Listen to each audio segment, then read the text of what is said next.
From dusty boomtown streets to remote border trails, the American Old West was a place where lawmen, outlaws, and drifters lived under constant pressure, and reputations could be made overnight.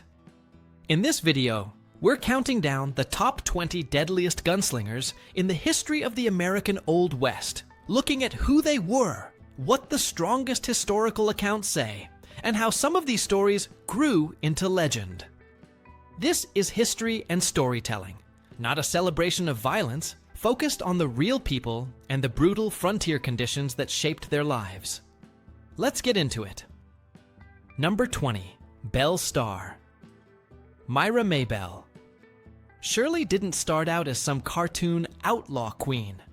She grew up in Missouri, went to school, played piano, and moved in circles where future troublemakers weren't exactly strangers. The weird truth about a lot of Old West legends is that they weren't born in a saloon with a gun in their hand. They slid into it because of who they knew, where they lived, and how thin the line was between respectable and wanted. Belle's name got tied to horse theft, fencing stolen goods, and helping criminals disappear into places where lawmen had a hard time keeping control. Indian Territory, where different rules, different courts, and different power networks overlapped, was perfect for that kind of life. A lot of the stories about her being a deadly gunfighter are probably more legend than paperwork, but her real power was organization, connections, safe houses, and knowing which doors opened if you knocked the right way. And that's its own kind of danger, because people who run networks attract enemies fast. She died in 1889, under circumstances that never got fully nailed down, which only added fuel to the myth machine. And once you've seen how fast a reputation can get built without clean facts, it makes the next name make more sense, because his legend also runs ahead of what anyone can prove. Number 19. The Sundance Kid. The Sundance Kid is one of those names that sounds like it was invented for a movie poster, but it came from a real arrest. Harry Longabaugh was caught for horse theft and did time in Sundance, Wyoming, and the nickname stuck. After that, his life gets tied to the Wild Bunch, the outlaw crew built around train and bank robberies that drove railroads and private detectives crazy. What's interesting is how modern the chase feels. The Wild West wasn't just dusty streets and random shootouts. It was telegrams, rail lines, and hired investigators like the Pinkertons chasing people across state lines. Sundance gets painted as a cold-blooded killer in some retellings, but hard numbers are messy because frontier records weren't built for neat statistics, and newspapers loved exaggeration. What is clear is that he operated inside a world where gunplay wasn't rare, and hands-up robberies could turn lethal in seconds if anyone panicked. When the pressure got too hot in the US, he and Butch Cassidy headed to South America, trying to go quiet. Official stories place his end in Bolivia, but the Old West has a habit of leaving little gaps where rumors can live forever. That partnership with Cassidy is the whole reason Sundance stays famous, so it only feels right to slide straight into Cassidy next. Number 18. Butch Cassidy. Butch Cassidy, born Robert Leroy Parker, might be the most liked outlaw in the whole Old West lineup, which sounds ridiculous until you look at the pattern. A lot of accounts describe him as friendly, funny, and more focused on planning than bloodshed. He wasn't the type who wanted a headline that said, "Massacre." He wanted money, distance, and a clean escape route. The nickname Butch came from butcher work, which is almost funny because people imagine him as a full-time gunman from day one. His crew, the Wild Bunch, became notorious for hitting trains and banks and then vanishing into hideouts like Wyoming's Hole in the Wall, places that were basically nature's security system. Here's the part that gets overlooked. The deadliness around Cassidy wasn't always about what he personally did with a gun, but about the scale of the life he chose. When you run with a gang that's being hunted by lawmen, posses, and private detectives, violence becomes part of the atmosphere. Even if you don't start it, you're living inside it. Cassidy's later years in South America were an attempt to outrun that cycle, but the pressure followed. However his story ended, the legend stuck because he represents the Old West's favorite contradiction: a criminal who could be charming, careful, and still absolutely dangerous by association. And once you've got that idea in your head, short career, big impact, It makes Sam Bass feel like the next obvious stop. Number 17, Sam Bass. Sam Bass is a reminder that some Old West careers burned hot and fast, like a match in dry grass. He came to Texas chasing cowboy life, tried honest work, and still ended up on a road where the easy money always comes with a countdown timer attached. One story goes that after a cattle drive up north, he and a partner didn't return the proceeds the way they were supposed to, then lost a pile of it gambling in places like Deadwood. That's another classic frontier detail. Gambling wasn't just a side hobby, it was a pipeline that pulled money from working hands and dropped it into desperate decisions. Base shifted into robberies. Stagecoaches first, then bigger targets. His name got stamped into history because of a major Union Pacific robbery, the kind of score that instantly turns you into a priority for every lawman in the region. And when you become that kind of target, you don't get quiet days anymore. Every stranger could be a deputy. Every town could have a wanted poster with your face on it. Bass's run ended in Round Rock, Texas, after a clash with lawmen. He died young, and the speed of it almost makes the whole thing feel unreal. Like he lived a full outlaw legend in the time most people spend figuring out adulthood. That quick rise and fall vibe carries right into Bill Doolin, because he also lived in that constant chase, just stretched over a longer, meaner stretch of years. Number 16, Bill Doolin. Bill Doolin's path shows how the West could turn a working cowboy into a full-time fugitive. He rode the range, did the kind of hard labor that kept ranches alive, and then drifted into outlaw circles where robberies were treated like a business plan. Doolin is often linked to the Dalton Gang orbit, and later to the Doolin-Dalton Gang, a crew that hit banks and trains across the region that would become Oklahoma and nearby states. What made that territory so intense is that it was a patchwork. Towns popping up fast, money moving fast, and law enforcement trying to keep up with limited manpower and huge distances. Outlaws exploited that. They'd hit a target, scatter, and cross into another jurisdiction before anyone could even get a solid posse organized. The response on the law side got more serious too. U.S. Marshals, deputy marshals, and specialized trackers who didn't mind riding for days just to corner one guy. Doolin became one of those names that stayed on wanted lists because he kept slipping away, and every escape added to the legend. Eventually, though, the odds caught up. He was tracked down and killed in 1896, and like a lot of these stories, the ending wasn't romantic. It was a hard stop after years of pressure. And speaking of pressure, Indian Territory produced outlaws who were hunted even harder because federal courts and marshals played a huge role there. No one shows that more than Cherokee Bill. Number 15, Cherokee Bill. Cherokee Bill, born Crawford Goldsby, is one of the most notorious young outlaws tied to Indian Territory in the 1890s. That setting matters. Indian Territory was complicated. Different communities, different legal systems, and federal enforcement that often came down hard once someone was labeled a serious threat. Goldsby's reputation grew fast, partly because he was young, and partly because violence around him wasn't just rumor. People really did die in the robberies and conflicts tied to his crew. The exact count depends on which source you trust, and that's always the issue with Old West scores, because newspapers loved big numbers, and local legends got louder over time. But what doesn't get debated is how quickly he became infamous, and how determined law enforcement became to make an example out of him. He was captured, tried, and sentenced in the federal court system associated with Fort Smith, Arkansas, a pipeline that fed prisoners toward one of the most feared courts of the era. When people talk about the hanging judge period, they're talking about that world. Federal authority trying to control a violent frontier with blunt tools. Cherokee Bill's final moments became part of the legend too, with a last words quote that gets repeated because it sounds cold and final. Whether every word is perfectly preserved or not, the vibe is real. He was treated like a symbol of chaos that had to be shut down. And if you want a man who made chaos into a paid service, the next name is the one people bring up with a mix of fear and disgust. Deacon Jim Miller. Number 14, Deacon Jim Miller. Jim Miller is one of the creepiest characters in Old West history because he didn't look like the stereotype. He was known for going to church, avoiding heavy drinking and keeping a calm, controlled image, hence the Deacon nickname. The problem was what he was accused of doing behind that mask.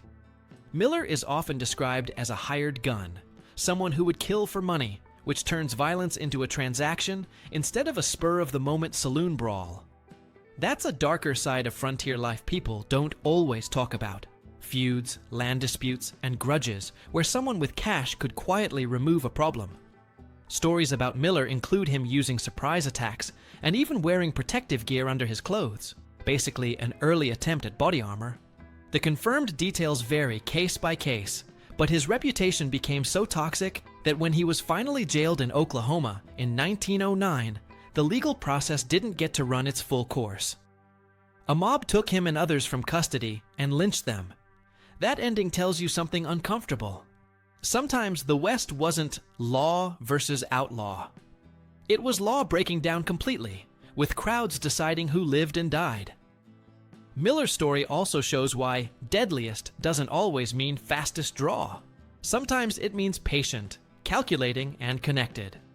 From that cold style of violence, it's almost a relief to move to someone unpredictable and loud, the kind of guy who could blow up over a look.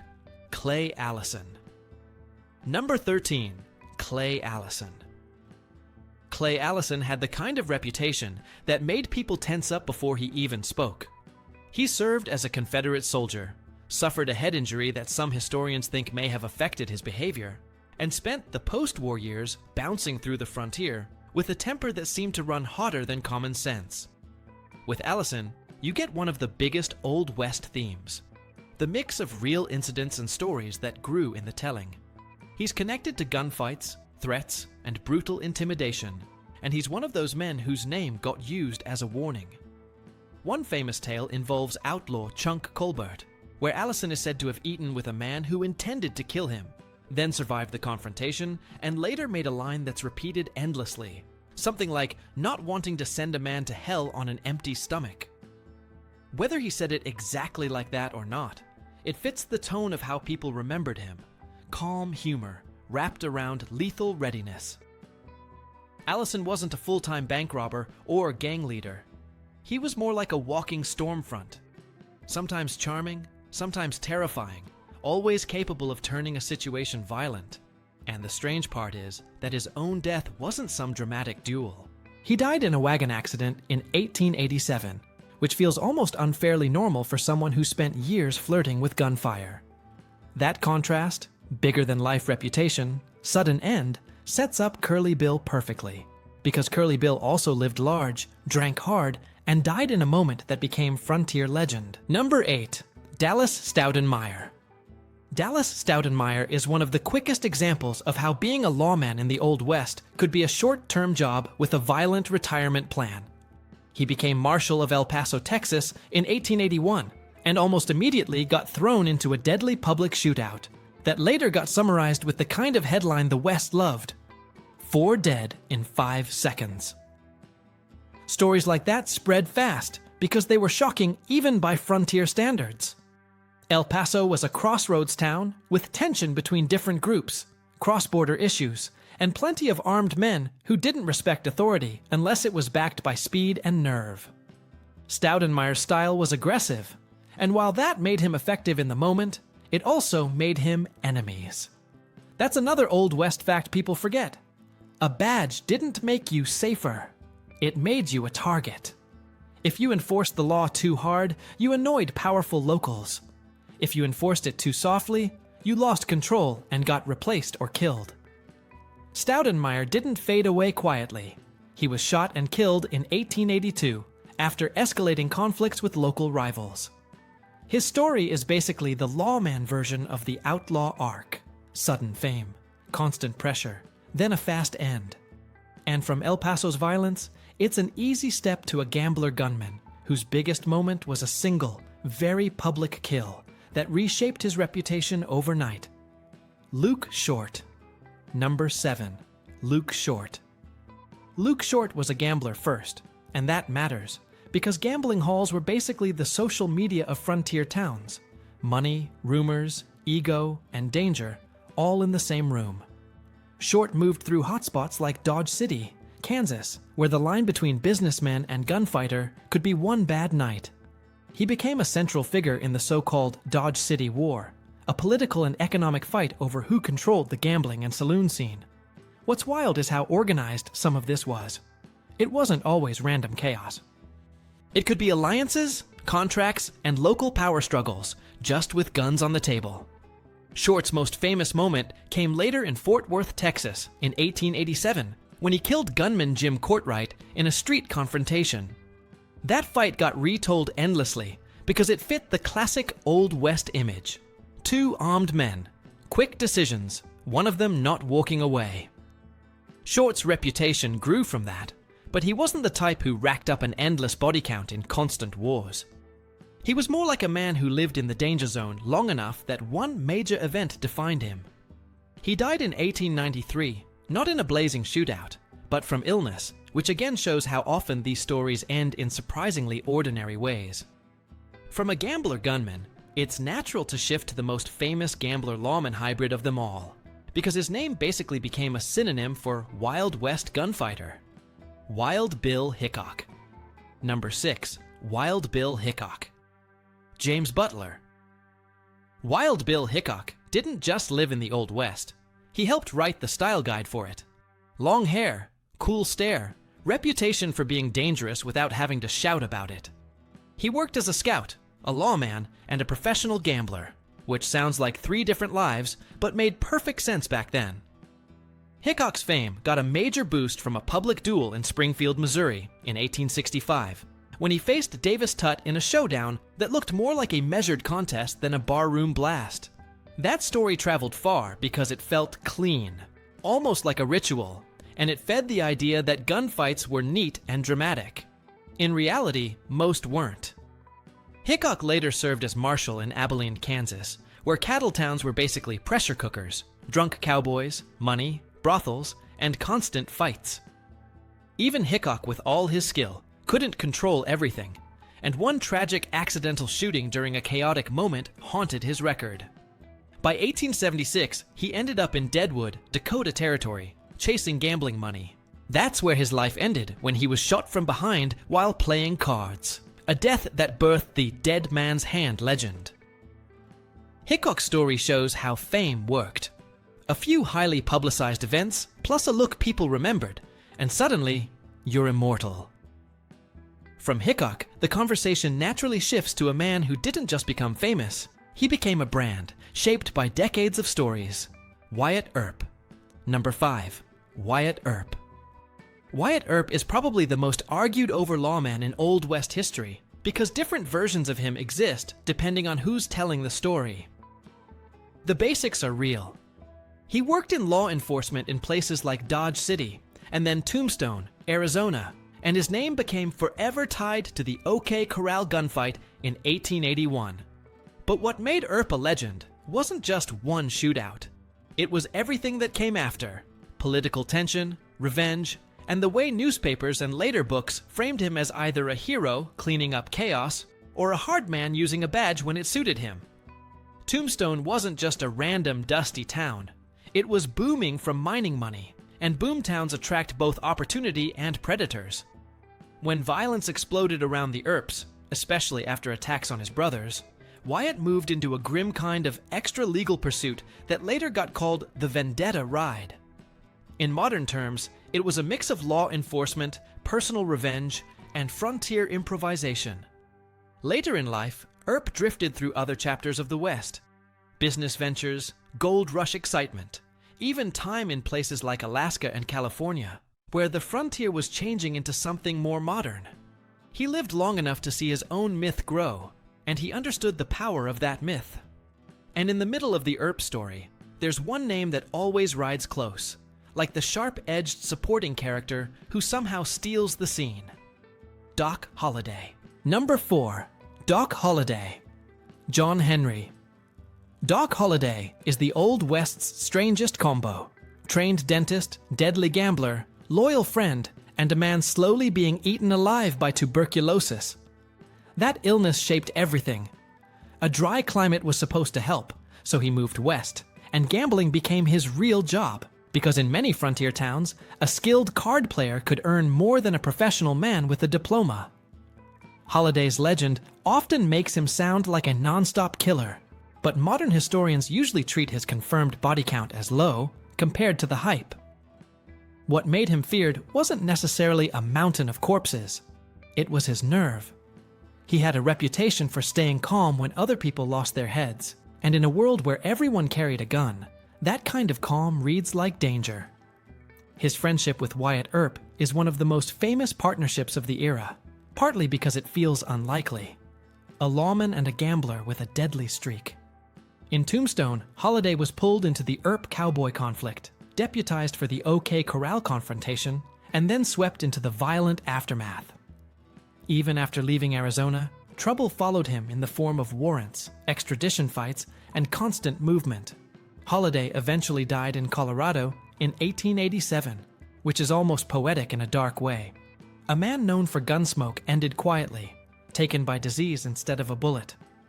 From Doc, it's impossible not to move to the most famous young outlaw of them all, because he represents the West's favorite myth, the kid who shouldn't have been able to survive as long as he did. Number 3, Billy the Kid. Billy the Kid, born Henry McCarty, also known as William H. Bonney, became a legend partly because he was young, quick, and weirdly likable in a lot of accounts. That doesn't mean he was harmless. It means the myth got built on contrast, a teenager with a grin who could still kill you if things went bad. He landed in New Mexico territory in the middle of the Lincoln County War, which wasn't some silly cowboy feud. It was a violent political and business conflict with money, contracts, and armed factions, pretending they were the good guys. Billy ended up with the Regulators, a group that started with legal authority and then got branded as outlaws when politics flipped against them. That's the Old West in a nutshell. Who's law and who's outlaw can depend on who has the governor's ear. Billy's alleged kill count got inflated over time, with the famous 21 men claim being more legend than evidence. Still, he was involved in deadly moments, and his ability to slip away made him a personal humiliation for law enforcement. He was captured, sentenced, and then pulled off one of the era's most famous escapes, which only supercharged his story. In July 1881, Sheriff Pat Garrett tracked him down at Fort Sumner and killed him. And even after that, people kept claiming he survived, because once a legend gets big enough, reality stops being strong enough to end it. From Billy, you move to a man whose legend isn't about youth or charm, but about being the face of outlaw fame itself, helped along by publicity and politics. Jesse James. Number 2, Jesse James. Jesse Woodson. James came out of Missouri, and his story can't be separated from the Civil War's brutal aftermath. He and his brother Frank rode with Confederate guerrilla fighters, bushwhackers, whose raids blurred into outright atrocities. When the war ended, that violence didn't just switch off. For men like Jesse, peace didn't come with a clean job offer and a fresh start. Instead, the James Younger Gang turned robbery into a post-war career, hitting banks and trains across the Midwest. What made Jesse different from 100 other outlaws was publicity. Newspapers turned him into a symbol. Some papers treated him like a folk hero, sticking it to big money, while others painted him as a terrorist in boots. The truth is uglier and more practical. Robberies hurt ordinary people, fear spreads fast, and a gang living by force doesn't stay romantic for long. The Pinkerton Detective Agency was hired to hunt the gang, and the pursuit got vicious. Over time, Jesse's own paranoia grew, and that's the part that feels timeless. The more enemies you make, the smaller your circle gets until you're living inside suspicion. In 1882, that tension snapped when Bob Ford, a gang associate, shot Jesse from behind in his home. Jesse's death didn't end the legend, it multiplied it. Songs, stories, and later movies kept him alive as a symbol of the Old West's darker side. And if Jesse is the face of outlaw celebrity, the last name on this list is the face of sheer personal lethality. The man whose reputation for killing is so intense, it still makes historians argue about where the truth ends and the boasting begins. Number 1. John Wesley Hardin. John Wesley Hardin was a preacher's son from Texas who somehow became the kind of man people whispered about like he was a natural disaster. He started violent trouble young, and unlike some outlaws who fell into crime through bad luck or gang pressure, Hardin often seemed to bring violence with him wherever he went. He later claimed he killed dozens of men. Numbers like 42 get repeated a lot. But the exact total is hard to prove because frontier record-keeping was spotty, and Hardin himself had every reason to exaggerate. Still, even cautious historians agree he killed multiple people, and his reputation wasn't built from one dramatic duel. It was built from a pattern: escalating conflicts, quick decisions, and a willingness to shoot first if he felt challenged. He crossed paths with famous towns and famous lawmen, including time in Abilene, Kansas, where Wild Bill Hickok was trying to keep a lid on chaos. Hardin's life turned into a long chase, and he was eventually captured in 1877 and sentenced to prison. The strange twist is what he did inside. He studied law and later became an attorney after his release, which sounds like a redemption arc until you remember he never really stopped being volatile. He kept drifting into disputes and trouble, and in 1895, in El Paso, he was shot and killed by John Selman.